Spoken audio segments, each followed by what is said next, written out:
Studies. आज हम पढ़ेंगे English alphabet.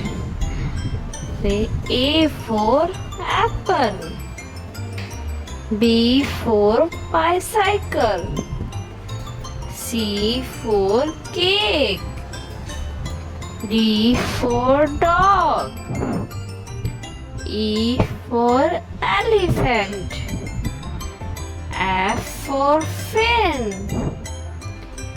G for gate, H for house, I for iguana, J for jump, K for kite, L for lion, M for milk, N for ninja, O for octopus, P for pumpkin, Q for queen, R for rabbit, S for sun,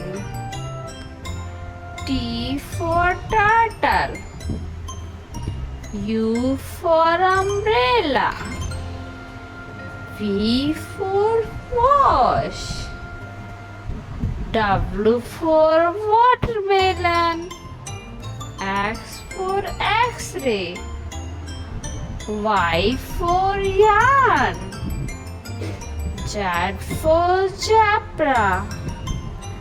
Thanks for watching.